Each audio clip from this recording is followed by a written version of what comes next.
갚을 길 없는 하나님의 은혜가 오늘 찬양처럼 여러분의 삶 가운데 가득하기를 간절히 바랍니다. 오늘도 아주 큰 은혜가 되었습니다. 우리 시온성가대 하나님께 영광 돌리면서 격려 박수 한번 해주시기 바랍니다.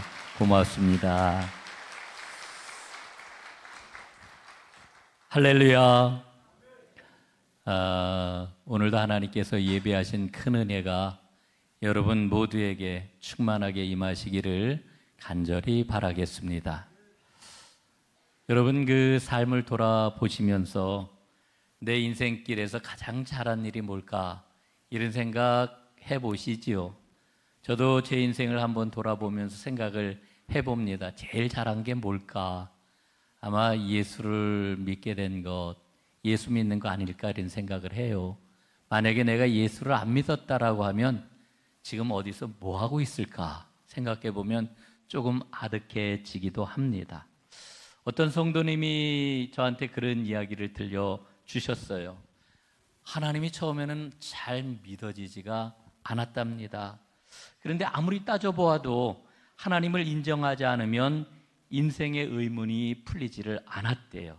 그런데 어느 순간 인생의 모든 의문들마다 사실은 하나님을 인정하느냐 하지 않느냐 하는 게 바로 문제의 본질이라고 하는 것을 깨달았다고 그러지요. 그래서 하나님을 이제 인정하고 하나님의 주권을 받아들였답니다. 그랬더니 삶이 확 변했대요. 너무나 평안하고 너무나 좋아요. 이렇게 얘기를 하셨어요. 든든한 배경이 생겼잖아요. 하나님이 저를 책임져 주신다라고 하는 그 생각만 하면은 내 인생 아무것도 염려할 게 없겠다. 이런 든든한 마음 때문에 너무 행복하다라고 하는 그런 이야기였어요. 여러분, 그 성도님만 그럴까요? 저도 그래요. 아마 여러분들도 그러시리라 생각을 하는데 이 은혜가 이 자리에 계신 분들 가운데 한 분도 빠짐없이 모두 다 임했으면 좋겠다 생각을 합니다. 여러분, 오늘 우리는 시편 104편을 읽고 있습니다. 이 시를 가리켜서 계시의 찬송이라고 주석가들은 이름을 붙였습니다. 하나님께서 역사 가운데, 또 하나님께서 자연 가운데, 또 하나님께서 율법 가운데 보여주신 계시를 노래한 시, 그 일련의 시들을 모아가지고 계시의 찬송이라고 이렇게 이야기를 합니다. 그런데 시편 104편은 103편과 짝을 이루는 아름다운 신앙시입니다. 이 두 편의 시는 하나님의 계시를 노래하고 있는데 103편은 구원의 계시를 노래하고 있고요. 104편은 창조의 계시를 노래하고 있습니다. 이 103편과 104편을 보게 되면 모두 다 내 영혼아 여호와를 송축하라 하는 구절로 노래가 시작이 되고 마지막 마무리도 내 영혼아 여호와를 송축하라 할렐루야라고 하는 말로 마무리가 되고 있는 것을 봅니다. 송축하라 그러고 있는데 이 송축이라고 하는 말은 하나님 앞에 몸과 마음을 바쳐서 감사와 찬송을 드리는 행위, 이게 바로 송축입니다. 여러분, 시편 103편 시인은 하나님께서 우리에게 구속의 은총을 베푸셨으니 하나님을 송축하는 게 마땅하다 이렇게 노래를 하고 있는 거고요. 시편 104편 마찬가지로 창조의 은총 앞에서 여호와 하나님을 송축하는 게 마땅하다 이렇게 노래를 하고 있는 거지요. 오늘 저는 여러분과 함께 이 시편 104편에서 시인이 송축하는 그 내용이 무엇이냐라고 하는 것을 함께 살펴보려고 합니다. 크게 두 가지를 좀 살펴보려고 하는데, 첫 번째, 이 104편 시인은 창조주 하나님의 위대하심과 지혜로우심을 발견한 기쁨을 노래하고 있습니다. 기쁨의 노래라고 하는 거죠. 그런데 그 기쁨이 어디서 왔다고요? 창조주 하나님을 발견한 거. 그 창조주 하나님은 위대하시고 그 창조주 하나님은 지혜로우시다. 그 하나님을 발견한 기쁨을 노래하고 있는 시가 바로 104편입니다. 자, 오늘 104편의 내용을 살펴보기 전에 저는 먼저 여러분들하고 욥기 이야기를 좀 해보려고 합니다. 뜬금없이 무슨 욥기 이야기를 하십니까? 여러분 혹시 그런 마음이 드실지 모르겠어요. 그런데 성경 66권 가운데서 가장 심오한 그 성경을 꼽으라고 하면은 많은 사람들이 욥기 말씀을 꼽지요. 여러분, 욥기는 정말 특별한 책입니다. 욥 그러면은 여러분 뭐가 생각이 나시나요? 욥 그러면은 두 가지가 생각이 날 거예요. 첫 번째로는 욥은 당대의 의인이었다. 당대의 의인이라고 하는 것. 또한 욥은 당대의 큰 부자였다. 그렇죠? 여러분, 이 두 가지를 우리가 늘 먼저 생각을 합니다. 그런데 여러분, 당대의 의인이었고 당대의 큰 부자였던 욥, 이 두 가지의 그런 그 사실은 인과관계가 있을까요? 어떻습니까? 여러분 생각하실 때 대부분 인과관계가 있다고 생각을 하잖아요. 어떤 인과관계가 있습니까? 욥이 큰 부자, 그런 축복을 받을 수 있었던 것은 그가 당대의 의인이었기 때문이다. 다시 말씀드리면은 당대의 의인이었던 욥을 하나님이 축복을 하셔가지고 큰 부자가 되었다, 이렇게 우리가 생각을 하지요. 맞습니다. 이 욥기를 읽는 그런 그 토대인 것입니다. 그런데 여러분, 욥기 말씀을 보면 어때요? 욥이 터무니없는 시련을 겪게 됩니다. 도무지 감당할 수 없는 어려움을 겪게 됩니다. 큰 그러한 그 고난을 겪게 되는데 문제는 어디에 있느냐 하면 욥은 그와 같은 시련을 겪으면서 자신에게 왜 그런 시련이 닥쳤는지 도무지 이해할 수가 없었다라고 하는 거지요. 그런 그에게 친구들이 찾아와요.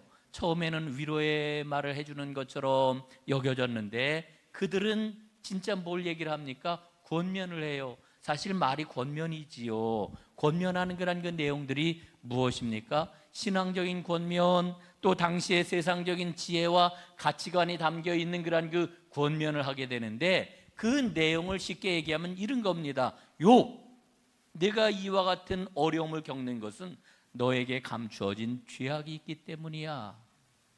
그 죄악 때문에 벌을 받는 거야. 그러니까 하나님 앞에 회개해야 돼. 돌이켜야 돼. 그러면은 그 모든 이 어려움으로부터 벗어날 수가 있을 거야. 이렇게 이야기를 하지요. 여러분, 그런데 욥은 친구들의 이와 같은 충고를 인정하지를 못합니다. 욥은 이야기를 해요. 나에게는 숨겨진 죄가 없다. 죄 때문에 벌을 받는 게 아니다. 그래서 욥은 하나님께 항의를 하잖아요. 이해할 수 없는 고통 앞에서 견딜 수 없는 억울함을 하나님께 토로하잖아요. 몸부림을 치잖아요. 여러분, 상식적으로 욥의 모습을 보면은 어떤 생각이 들어요? 욥이 받는 고난은 무고한 자가 받는 고난이구나, 이런 생각이 들지 않습니까? 여러분, 그렇다라고 하면은 욥기가 우리에게 말하고 있는 게 무엇일까요? 욥기는 뭘 말하려고 이 무고해 보이는 그런 그 욥의 고난을 이야기하고 있는 걸까요? 여러분, 욥기가 우리에게 제시하고 있는 것은 이런 겁니다. 도무지 이해할 수 없는 고난 가운데서도 하나님을 향한 신앙을 유지할 수 있는 걸까? 이와 같은 질문을 던지고 거기에 대한 답을 우리에게 주고 있는 겁니다. 여러분, 그런데 욥기 말씀을 읽으면은요, 욥기가 제시하는 그러한 그 해답은 사실은 예상 가능한 해답이 아니라고 하는 거예요.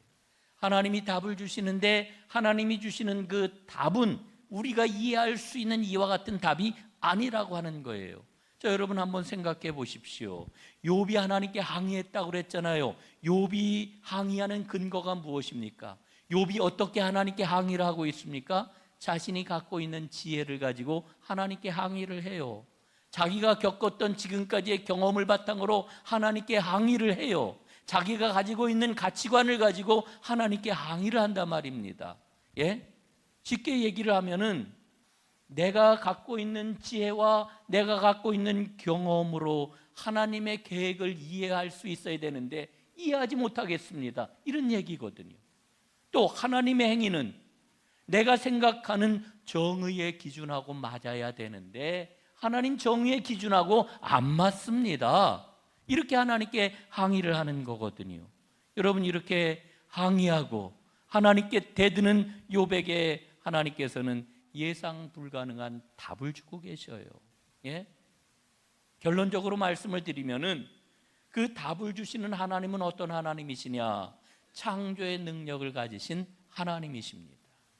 놀랍게도 욥기는 하나님의 능력과 사랑이 어디에 담겨 있다고 말하는지 아세요? 어디에 담겨 있습니까? 하나님의 능력과 사랑이 바로 하나님의 창조 속에 그 사랑과 능력이 담겨 있다, 이렇게 이야기를 하고 있는 거죠. 가장 크고도 높으신 하나님의 사랑은 하나님의 창조 속에 담겨 있다라고 이야기를 하는 겁니다.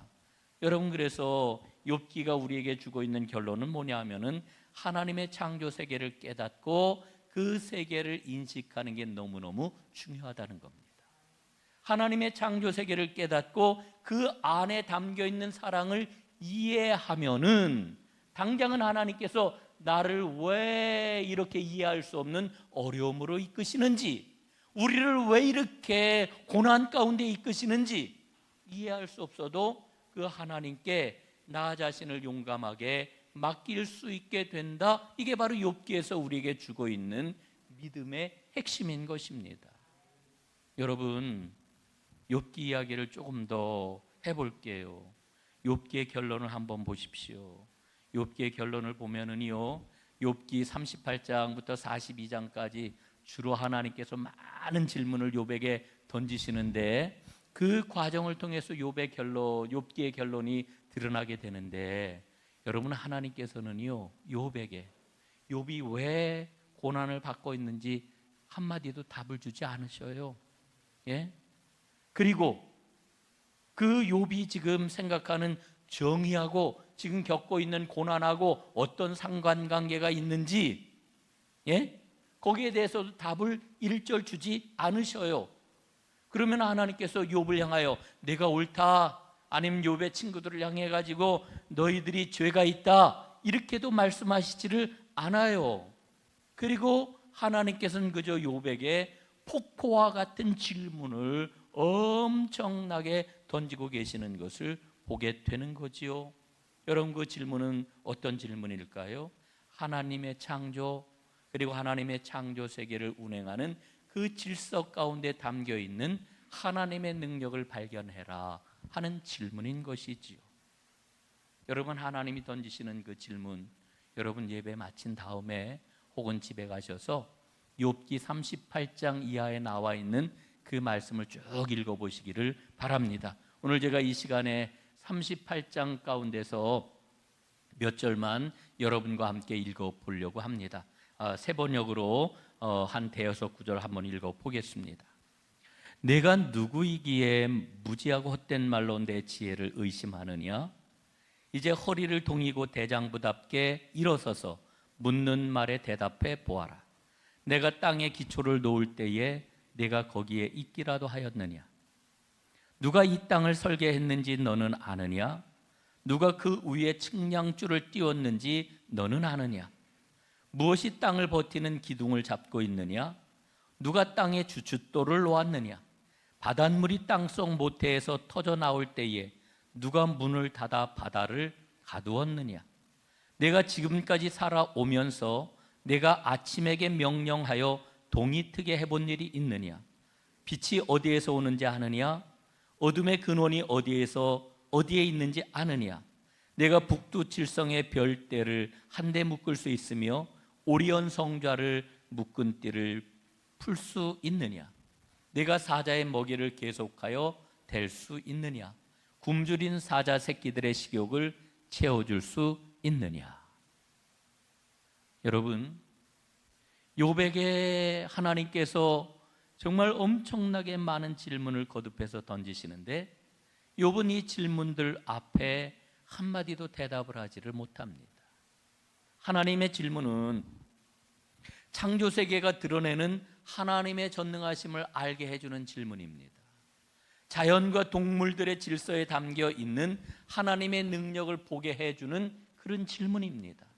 피조 세계에 대한 하나님의 사랑과 배려를 깨닫게 해주는 그와 같은 질문입니다. 여러분, 하나님의 이와 같은 엄청난 질문을 받으면서 욥은 자신이 얼마나 왜소한지, 자신이 얼마나 연약한지, 그리고 자신이 얼마나 무력한지를 비로소 깨닫게 되지요. 그리고 자신이 하나님의 전능하신 행동, 하나님의 그 사랑스럽고 계획 폭력적인 행동을 부당하게 의심했던 것을 인정을 합니다. 그리고는 그가 이제 회개를 하게 되는데 마침내 하나님이 자기의 피조물들을 붙들어 주시고 품고 가시는 사랑의 하나님이시라고 하는 것을 고백을 하게 되지요. 그리고 심령 깊은 곳에 창조주 하나님, 보존자가 되시는 하나님, 그 하나님을 온전히 모시게 됩니다. 그런 욥의 고백 우리가 잘 알고 있지요. 욥기 42장 5절에 나와 있는 고백입니다. 여러분이 고백 한번 함께 읽어보도록 하겠습니다. 시작. 내가 주께 대하여 귀로 듣기만 하였사오나 이제는 눈으로 주를 배움나이다. 아멘. 여러분, 욥의 이 고백처럼 지금까지 하나님을 귀로만 들었다라고 하면은 창조 세계를 통하여 욥이 보았던 것처럼 하나님을 눈으로 볼 수 있는 하나님의 사람들이 다 되시기를 주님의 이름으로 축복합니다. 여러분, 인간에게 주어진 가장 큰 복이 뭐냐? 바로 하나님의 창조 세계를 통해 가지고 하나님의 사랑, 하나님의 능력을 발견하는 겁니다. 그리고 믿음을 가지고 그 하나님께 자신을 맡기는 겁니다. 여러분, 그 기쁨보다 더 큰 기쁨이 어디에 있겠습니까? 오늘 시편 104편 시인이, 이 시편 기자가 노래하는 기쁨은 바로 이와 같은 기쁨입니다. 여러분, 이 104편 시인이 노래하는 그 기쁨이 여러분의 기쁨이 될 수 있기를 주님의 이름으로 축복합니다. 자, 두 번째로 오늘 시편 104편이 노래하는 것은 사람의 자리가 피조물 한가운데 있다라고 하는 겁니다. 예? 오늘 시편 기자가 우리에게 꼭 함께 나누고 싶어 하는 게 있어요. 그게 뭐냐 하면은 우리 사람의 자리가 있는데 그 사람의 자리는 바로 모든 피조물 한가운데에 사람의 자리가 있다라고 하는 그런 노래입니다. 여러분, 어떤 주석가들은 이렇게 이야기를 합니다. 시편 104편은 창세기 1장을 시로 바꿔 놓은 것이다. 예. 시인이요, 이 창세기를 읽다가 천지창조의 그 장엄함, 그 오묘함, 그 신비함을 하나님의 지혜로 재구성해 가지고 노래를 하고 있는 것이다, 이렇게 이야기를 하고 있어요. 그래서 시편 104편은 제2의 창세기 1장이라고도 이렇게 이야기를 합니다. 여러분, 창세기 1장의 핵심적인 구절이 뭡니까? 1장 1절이죠. 하나님이 천지를 창조하시니라. 여러분, 이 1장 1절 말씀과 더불어서 굉장히 중요한 말씀이 1장에 계속해서 나와요. 그 내용이 무엇입니까? 하나님이 보시기에 좋았더라. 좋았더라. 여러분, 하나님이 만드신 그 창조 세계를 하나님이 보시고 뭐라고 그러셔요? 보시기에 좋았다. 보시기에 좋았다. 여러분, 하나님이 만드신 세상은 참으로 멋진 세상입니다. 저는 지난주 목요일 날인가요? 한 권사님과 함께 차를 타고 팔당호 이렇게 주변을 이렇게 드라이브를 했어요. 아, 팔당호 주변에 그 경치가 얼마나 아름다운지.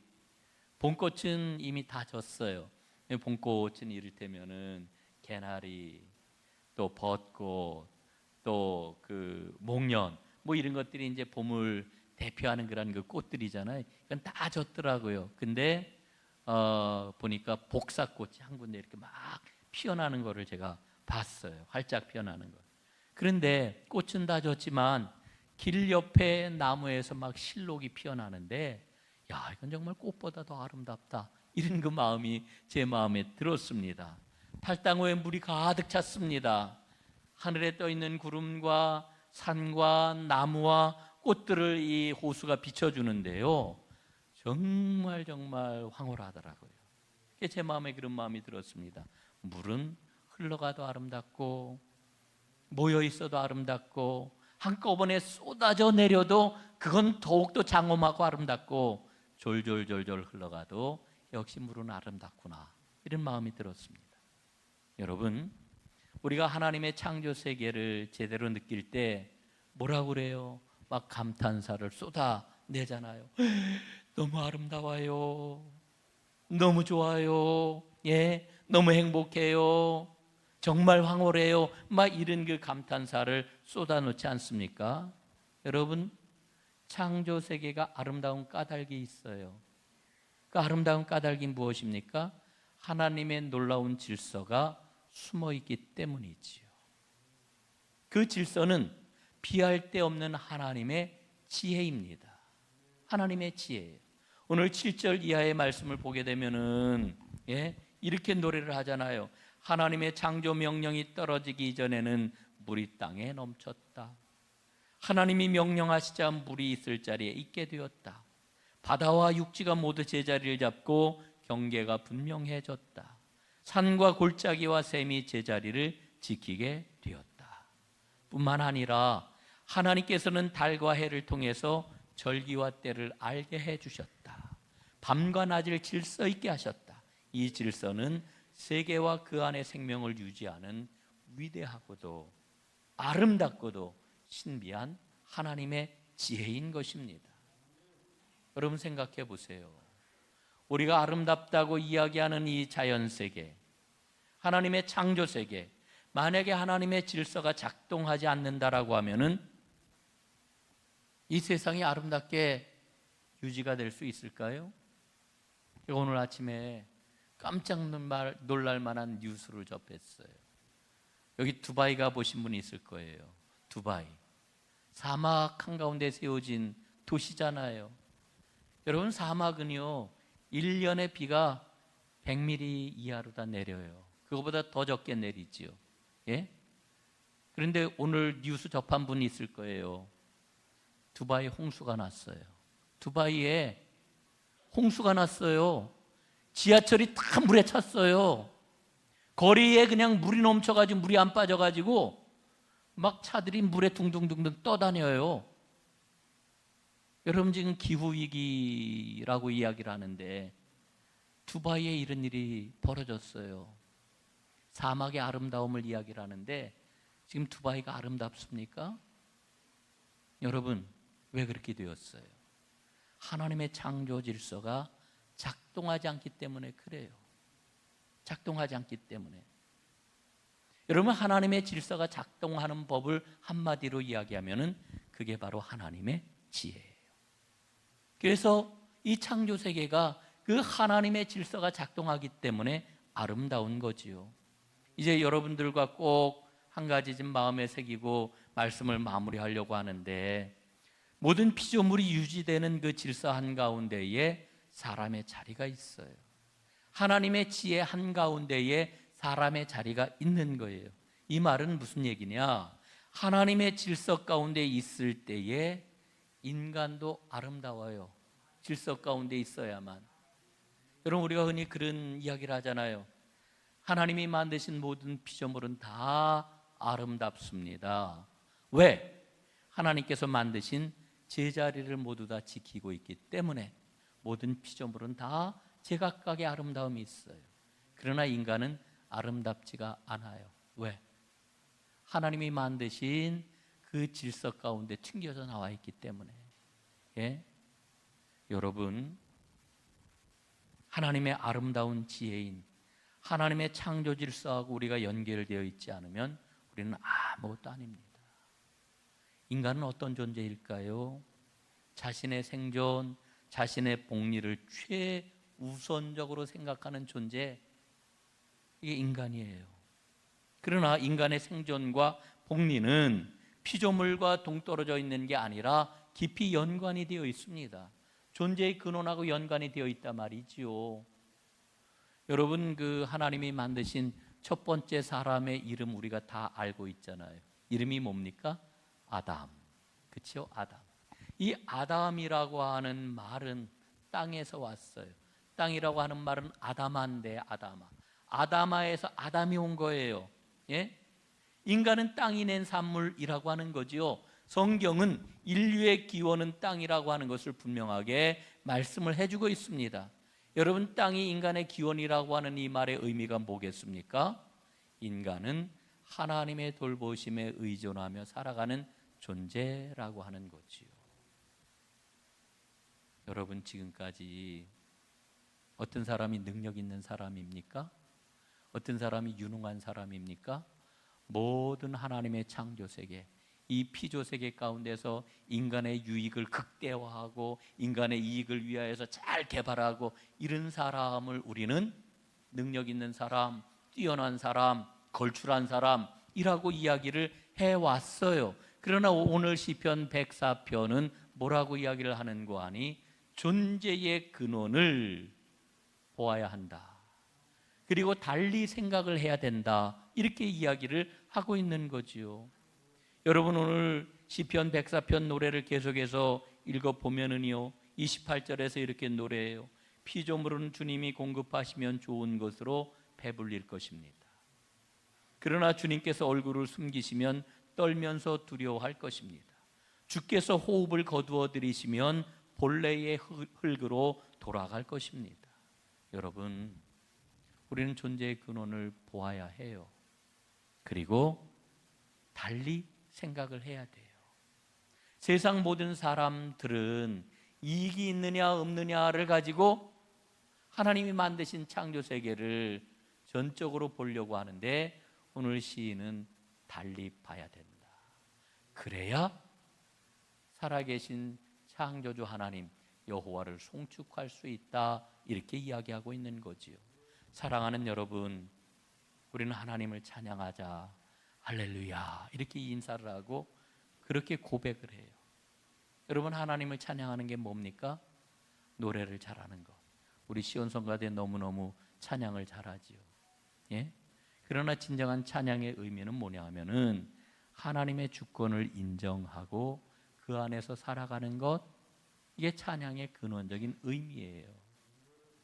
여러분, 이렇게 우리가 하나님을 찬양하는 사람이 되어야 하는 거죠.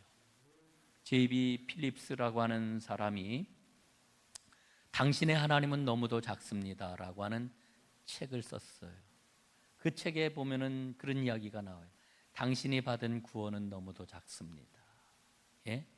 이 말의 의미가 뭐냐 하면은 우리가 받은 구원에는, 이 구속에는 하나님께서 온 창조 세계의 변화와 완전한 구원을 포함을 하고 있는데 사람이 자꾸 이걸 잊어버려요. 이걸 무시해요. 인간 중심적인 구원, 거기에만 머물러 있으려고 그래요. 여러분 생각해 보세요.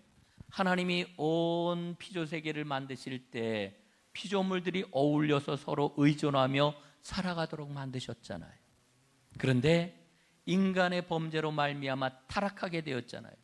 여러분, 이 타락은 인간에게만 비극을 가져온 게 아니고 창조 세계도 그 타락의 후폭풍으로 참혹한 결과에 내몰리고 있다라고 하는 거 우리가 지금 잘 알고 있잖아요. 여러분, 하나님은 저와 여러분을 구원하셨어요. 그리고 하나님은 저와 여러분을 통해서 기대하고 계시는 게 있어요. 그거는 더 많은 인간을 구원하실 뿐만 아니라 하나님의 창조 세계, 그 피조물도 구원하기를 원하고 계시는 거예요. 그 일을 우리가 감당하기를 원하고 계시는 거지요. 그러므로 사랑하는 여러분, 우리가 정말로 하나님 앞에 구원받은 하나님의 사람이라고 하면은 피조물 한가운데에 우리 사람의 자리가 있구나, 내 자리가 있구나, 이거를 자꾸만 기억해야 돼요. 잊지 말아야 돼요. 그리고 그 자리를 회복하는 것이 하나님이 기뻐하시는 뜻이라고 하는 것을 우리가 잘 알아야 돼요. 사랑하는 여러분, 오늘 시인은 하나님의 창조 세계 안에 하나님의 질서를 발견했고 하나님의 능력을 발견했고 하나님의 사랑을 발견했어요. 그래서 할렐루야 하나님께 송축하라 노래를 하고 있어요. 오늘 시편 기자의 이 노래가 오늘 저와 여러분의 노래가 될 수 있기를 간절히 바랍니다. 그 노래를 부르며 살아가는 것, 우리에게 주어진 가장 큰 복인 줄로 믿습니다. 이 복을 오늘도 내일도 아름답게 누리면서 살아가는 하나님의 사람들 다 되시기를 간절히 바랍니다. 기도하겠습니다. 살아계신 하나님 고맙습니다. 오늘 시편 104편 시인이 노래하는 것처럼 하나님이 만드신 아름다운 창조 세계를 송축하게 하여 주옵소서. 하나님이 만드신 창조 세계를 새롭게 발견하게 하시고 그 피조물과 어울려서 서로 의존하는 가운데 우리 삶의 자리가 있는 것을 기억하게 하여 주옵소서. 하나님의 완전한 구원을 향하여 달려나가는 하나님의 사람들이 모두 다 되게 하여 주옵소서. 나에게 주어진 이 가장 큰 복을 누리며 하나님을 송축하는 하나님의 사람들이 모두 다 되게 하옵소서. 예수님 이름으로 기도드리옵나이다. 아멘.